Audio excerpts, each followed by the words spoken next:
Hi, everybody. I'm Laura. Hello, everybody. I'm Katie. Welcome to our podcast. Sisters across the pond. So, first of all, we'd like to welcome you and thank you very much for joining us. And also to let you know that just note that whatever we discuss, all our spoken words are from just a genuine, grounded place of kindness. And with that in mind, let's take a pause. Take a nice deep breath.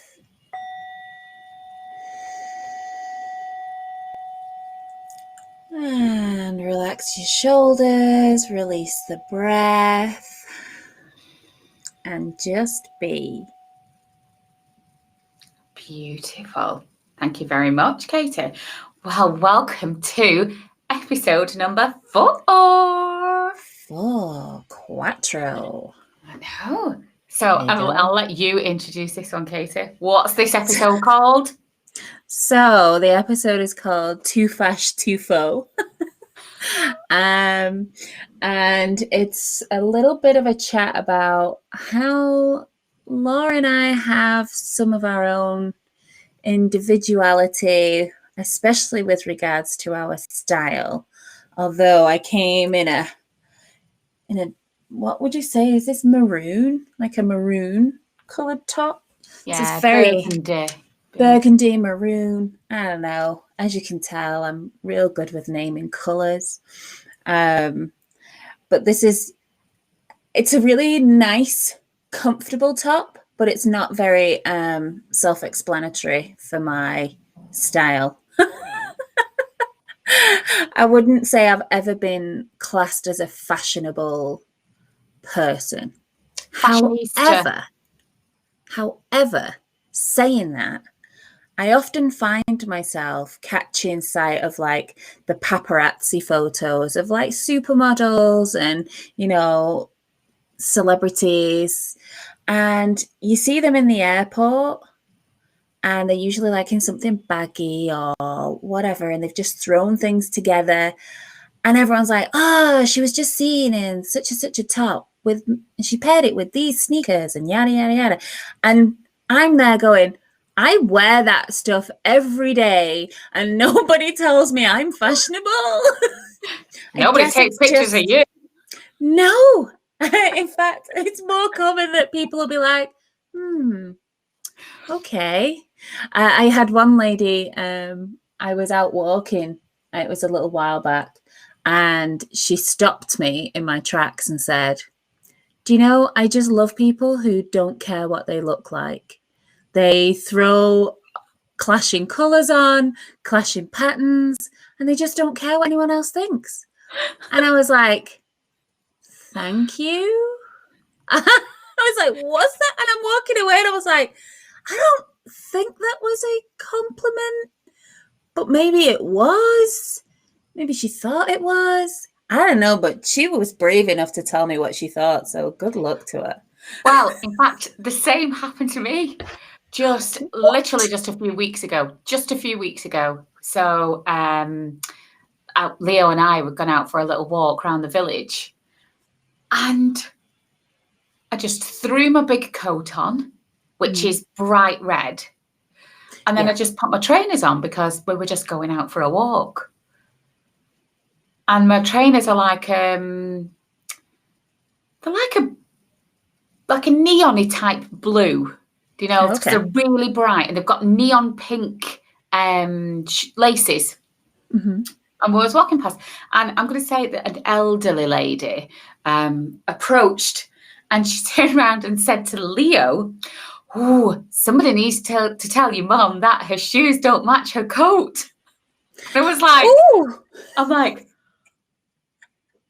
oh, and I instantly thought of you, do you know, because I'm usually the one who matches, I like tie things, try like the same sort of color palette, and you color palette.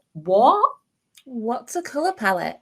Throw things because they fit, or my color palette is just the rainbow. Yeah. It's clean. Yeah. Yes. Yeah. But yeah, so it was like, I was like, really like, whoa. And I laughed. That was my reaction, because I really, I was a bit like, I don't know how to react to that. So I'm just going to laugh nervously, when really I should have said, oi, cheeky. Same. I never quite know how to respond. No. Yeah. So I was in online Enneagram discussion session kind of a thing not long ago. And we were talking about the instincts. Now, for those of you who are listening who have no idea what the Enneagram is, it's essentially a like personality typing tool, which is very useful in self-development. Not typing. Not that type of typing. That's a homophone. So it's like how to a way of typing your personality, and also how to be aware of certain aspects of the personality to instigate growth. And so one of the components, I don't know whether it's a big or a small component, but it's basically about the instincts, so that we're all born with like 3 main instincts: our self-preservation, our social instinct, and our sexual or one-to-one bonding, as it's also known, instinct. And one of them tends to be more prevalent. And so we were kind of talking about the different instincts, and the sexual instinct often talks a bit about like attraction and magnetism. And then we kind of got into talking about how that can often be displayed, and it might be that someone is literally like a peacock, it's like beautiful, feathers up, like it's you like, just hey, now. Look like at me. You just now. Yeah.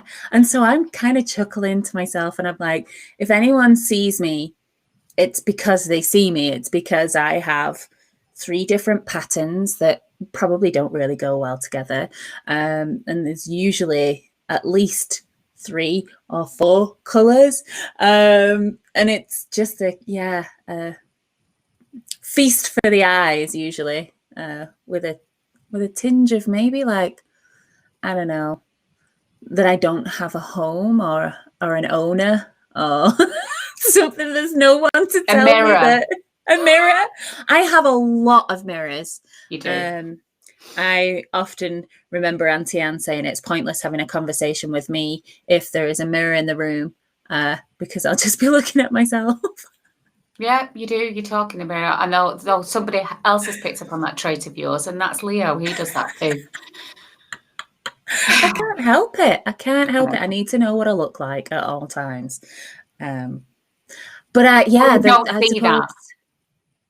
You Yeah. don't see that whole like the whole clashing colours and stuff like that. And I remember going through a phase, obviously when we were a lot younger, and you're on that. I think we're always talking about like journeys and self-discoveries, aren't we? Because that's what life's all about. But you're on that sort of like establishing yourself as an adult, and finding your own way, like as an adult.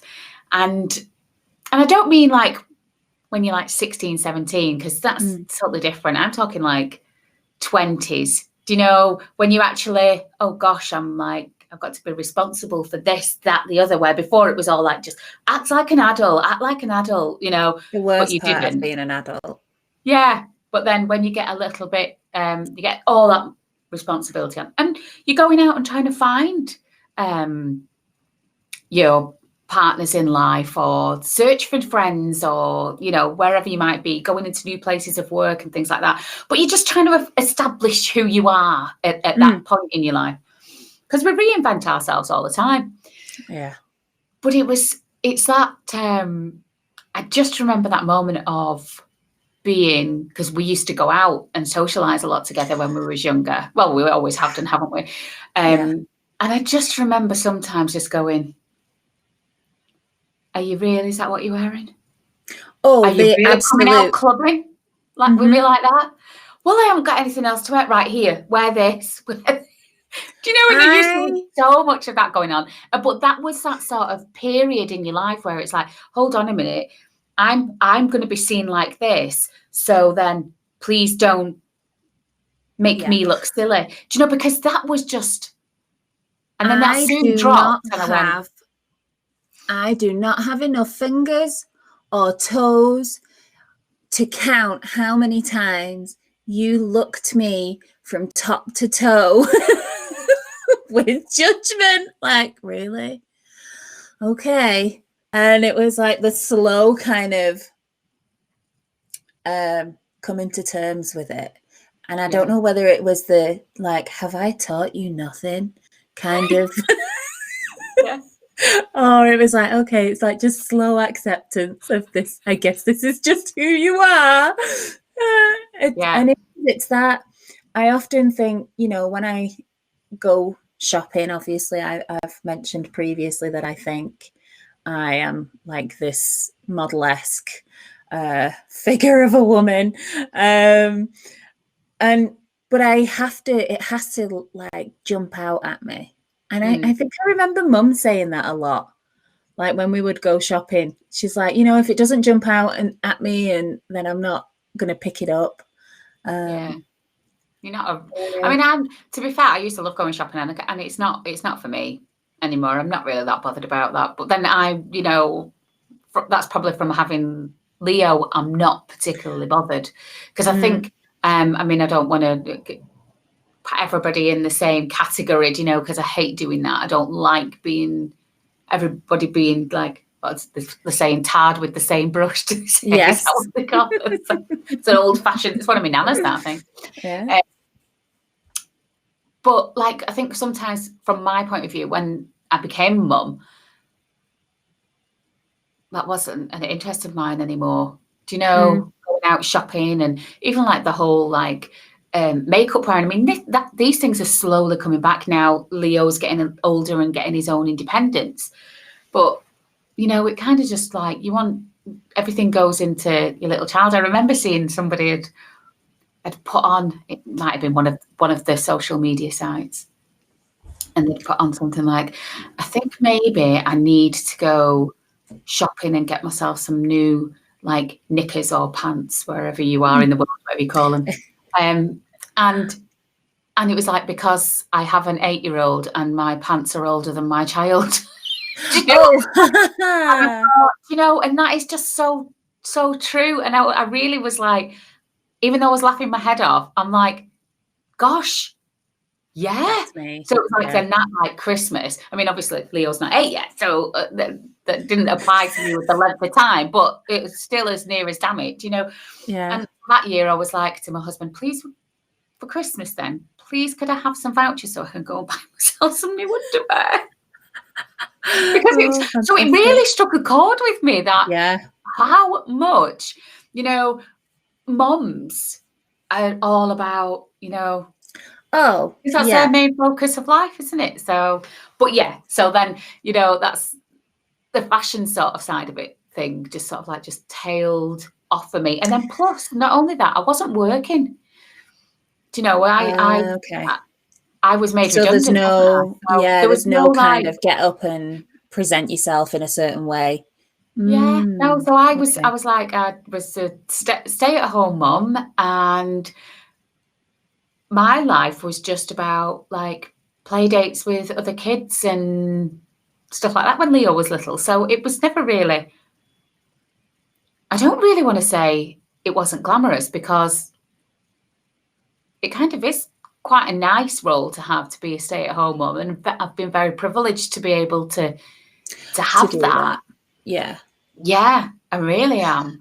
See, whereas my style, I obviously don't have children, so I haven't kind of put my style on the back burner, but something happened to me when I turned, I don't know, it was after 30, definitely after 30.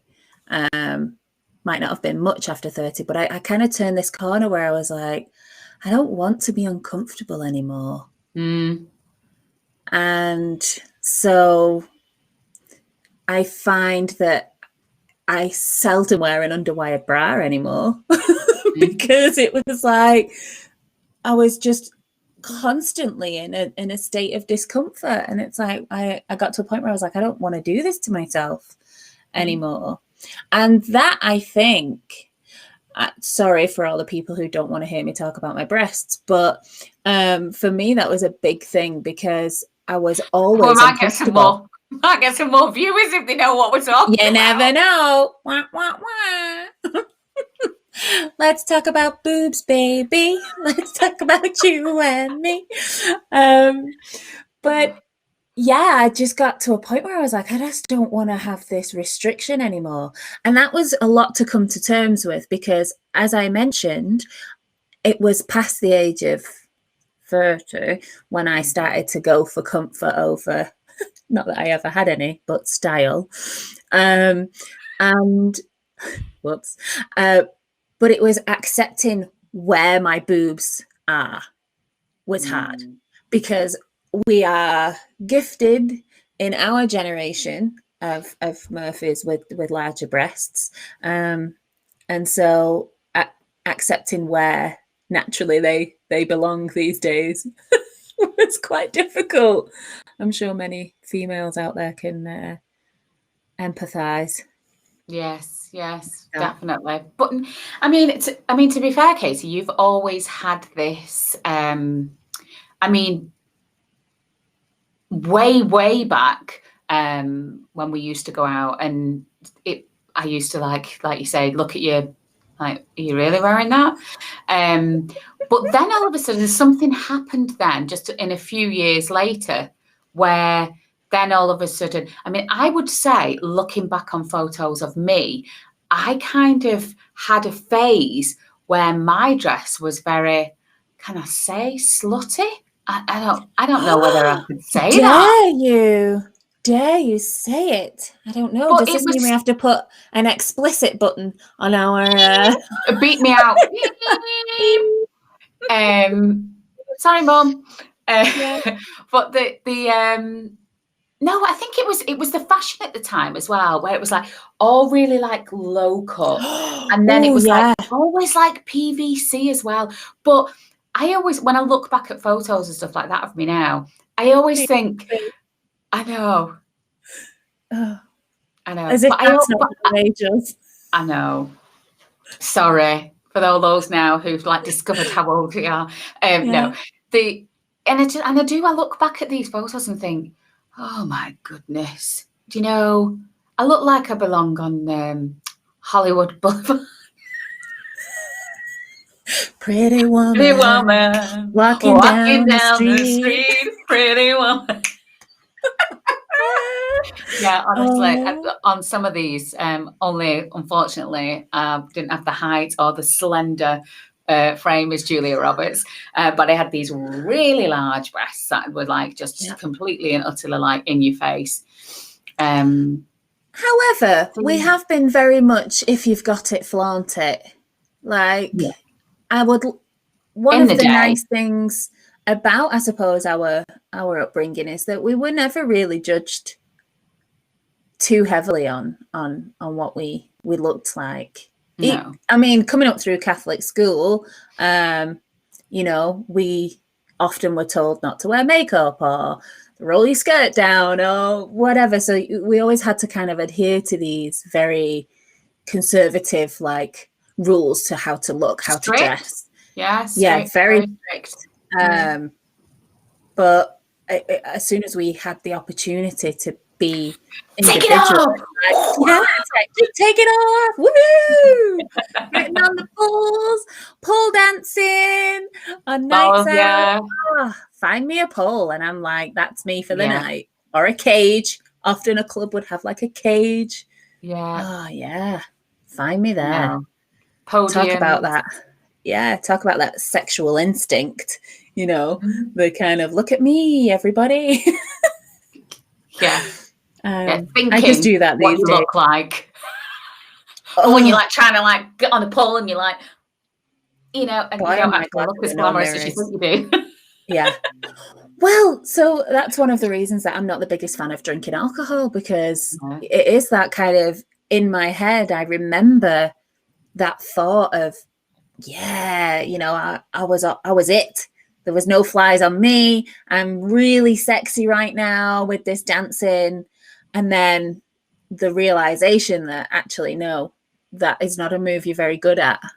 I've seen you do that move before. It's not good. But your style, though, you kind of went onto another level where you just never really bothered wearing makeup as a daily thing. Yeah. You never really bothered. You just used to throw on whatever Was on the floor. Mm-hmm. Yeah, but then when we went out, like later on, it was like just this like really like funky, stylish. You know, you always used to get clothes that nobody else would be wearing, or you'd always put things together which nobody else would be wearing. Do you know where you kind of go through the fashions, don't you? And everybody seems to be wearing the same sort of style. And I kind of just, when I was younger, went that sort of like flowing with the styles and what was in fashion, and where you would just pull things and it'd be like, whoa. You know? Yeah, I often describe myself. Loads of makeup on, but beautifully put on. Yeah. You know? And it'd be like, oh gosh, right, okay. It is coming out tonight. I'm coming out. I want the world to know. So that's, thank you. That's actually quite a nice compliment. Because I have that weird kind of chameleon aspect as well to my personality, and I can kind of show up in the environment ready for that environment, if that makes sense. I'm a bit of a shapeshifter like that. But I have some really strong memories from Unclothes Day at school. You know, the day that we didn't have to wear uniform, we got to pay £1 and put our individuality out there. And I remember a pretty significant one for me. I was probably about, I want to say about 14, 15. And all of a sudden it was like, people were like, oh, are you a goth? And it was like, yeah, not really. But I were, and this is why I never understood why people call me a goth, but I had, and I still own a pair of these that don't fit, but I still have them because I can't throw them away. Massive corduroy flares, bright pink. And I think I stole one of James's shirts. James is our brother, one of. We have a couple other siblings that we have, but I think I remember stealing one of James's shirts, and it was a black short sleeve shirt, and it had like velvet squares on it. And I remember this is what I teamed together. So I had pink corduroy flared trousers, black, probably from like River Island or Burton's, something like shirt with velvet squares. And then I put a brightly coloured like tie on. Oh. And that was, yeah. And then excellent. that was me. And I often kind of look back and feel that was like a bit of a weird new romantic phase that I went through. Yeah. But not in the age of new romantics. Like new romantics was what, the 80s? Yeah. And I did this. Yeah, I did this like late 90s. Yeah. So, yeah.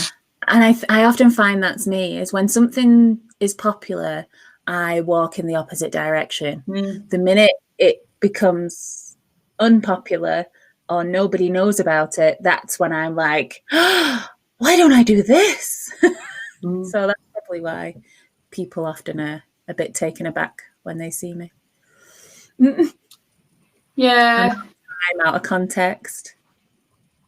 But you've always kind of, for me, always seemed very put together. like if I were like well thought out, you care.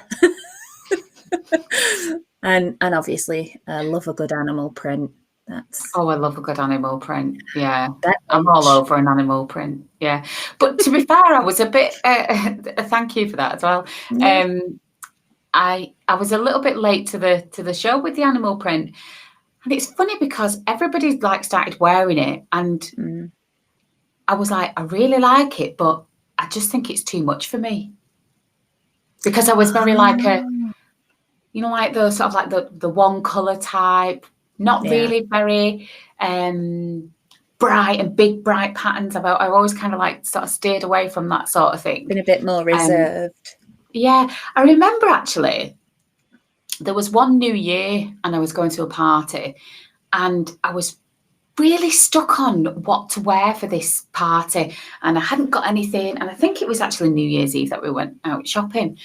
Went to the Trafford Centre. Oh. And I ended up, I know, when I can't start, sorry for the Trafford Centre and all the shops there, but it's never been a place that I've frequented for the shops. No. But anyway, I went into just this, I don't even know what clothes shop it was now, I have no idea. And it was like, I was in like probably a bit of a Katie moment where this was like, it just jumped out at me. But it was like so not me. Mm. And I was like, because I never wore skirts. I was always in trousers. I didn't really like, this was because this was a bit later on. So I always liked, because I had to put false tan on because I'm so pale. And it was just a hassle. But anyway, it was like a handkerchief type floaty skirt. Okay. With like a boob tube, but it was a top, but it was all the same. And it was like cerise pink and purple stripes.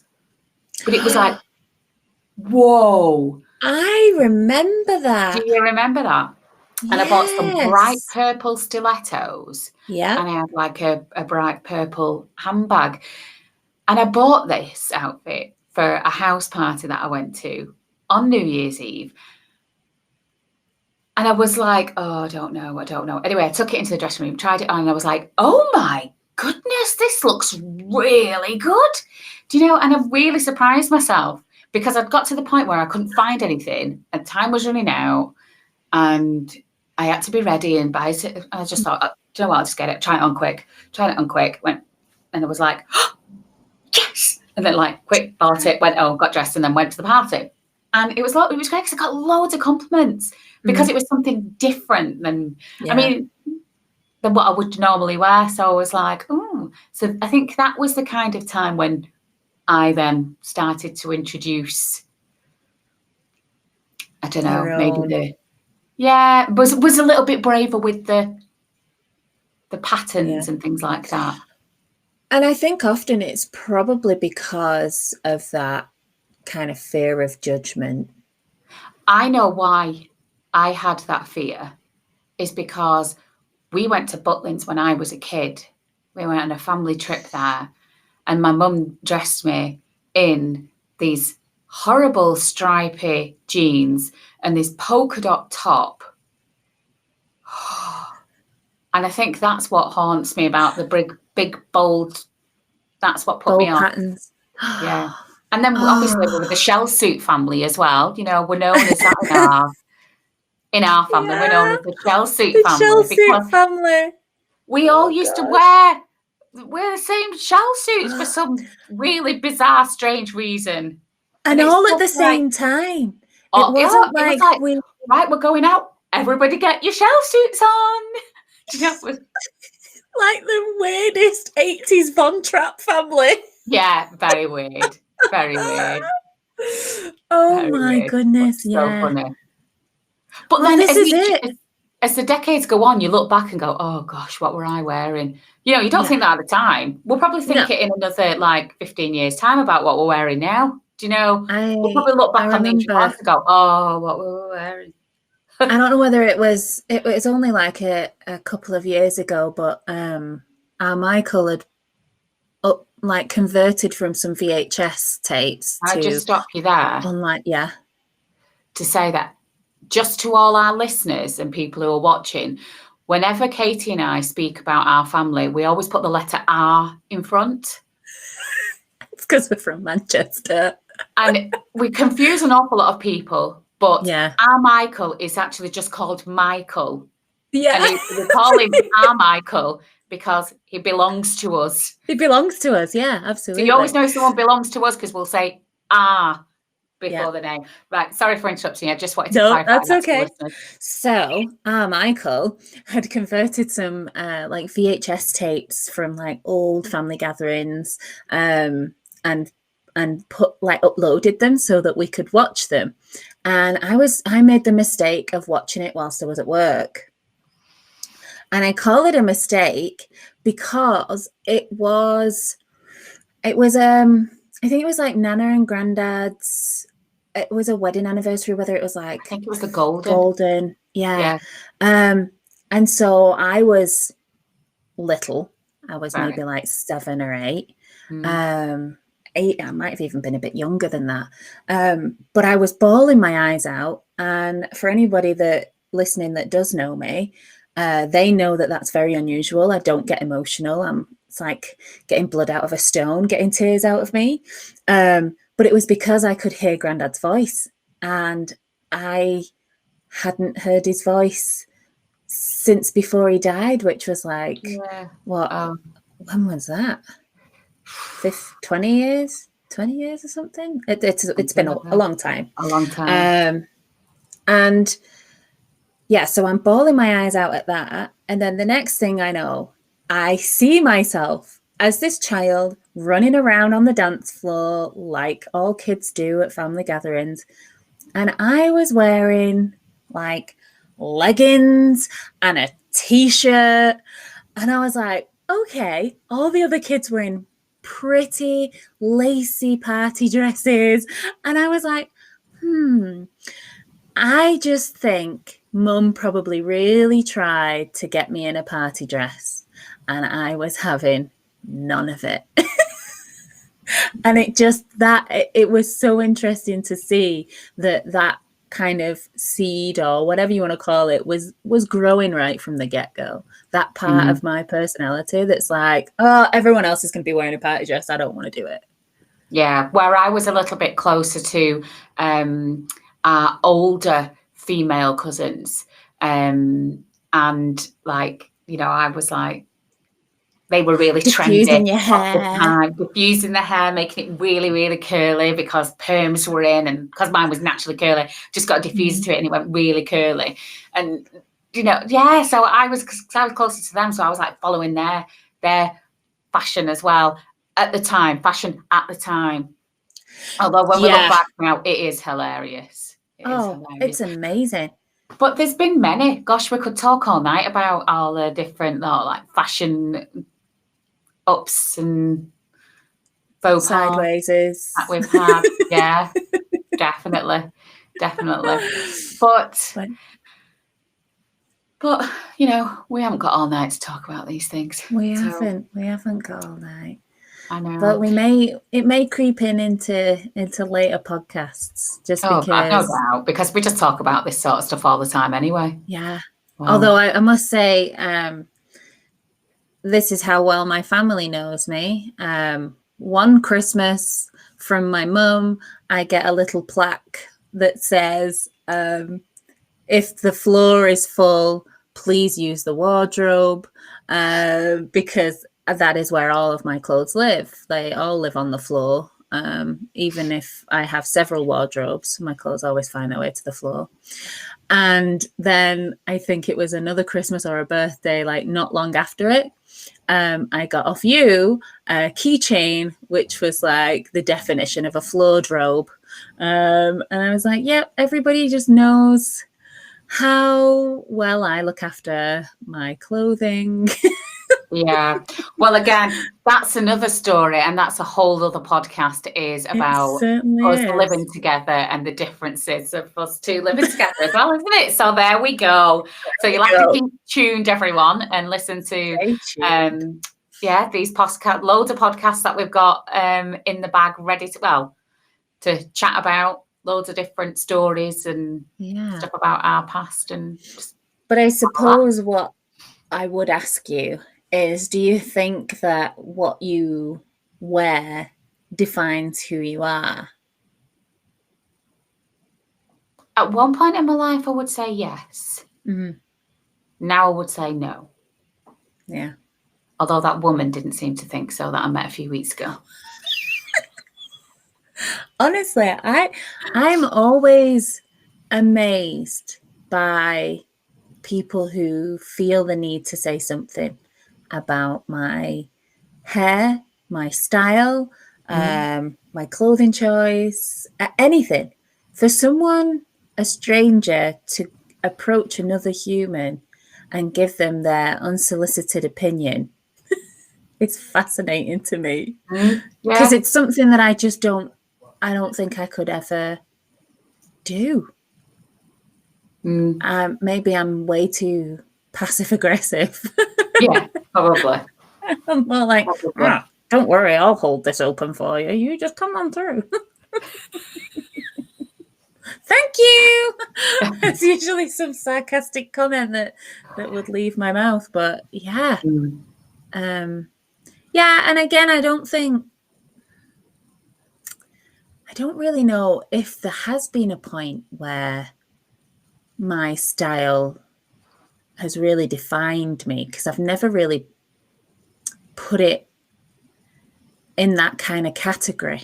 Like, it doesn't No. form personality. However, I have had a lot of people say to me over the years that if they didn't know me, they would probably think that I was very strange. But when they know me, they completely understand the way I dress. Yeah. So Yeah. I don't know whether it defines, but it maybe just clarifies some things for people. You kind of like dress on how you're feeling. If you're feeling like, if you're like, get up in the morning, you think, oh, I can really be bothered today, then you really be bothered. And if you can't be bothered, then you really don't be bothered. You know, and I have outfits for all of those moods. Like I have a floor length blanket, hooded sleeved blanket gown, which I look very regal in, for such days where I am A, cold, or B, don't really feel like getting out of bed, but so I kind of take the bed with me. Sloth-like nature makes its appearance. Certainly does. Yeah. And I suppose all the lockdown is, nobody's really done anything, have they? Do you know? No. I mean, I must say, I can't remember the last time I wore a pair of jeans. I mean, they're not like big on my radar. The only time I wear them really is when I go out. I'm just like a kind of leggings, comfy loungewear type girl these days.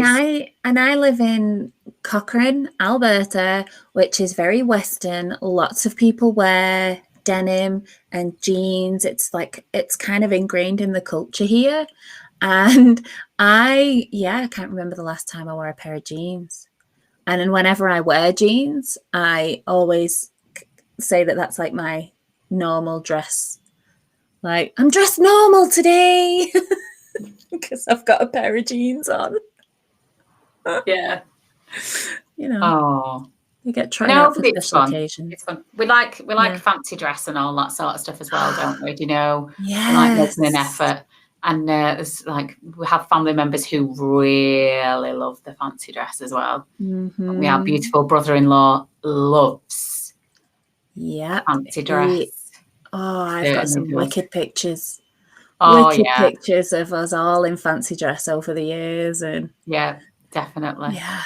I'll have to dig some of those out for the old social media. So, you know, if you are listening and you kind of enjoy, you know, you can follow us on Instagram at sistersacross_the pond, where we'll probably post some photos which highlight our style and fancy dress. I think we should dig out some old photos.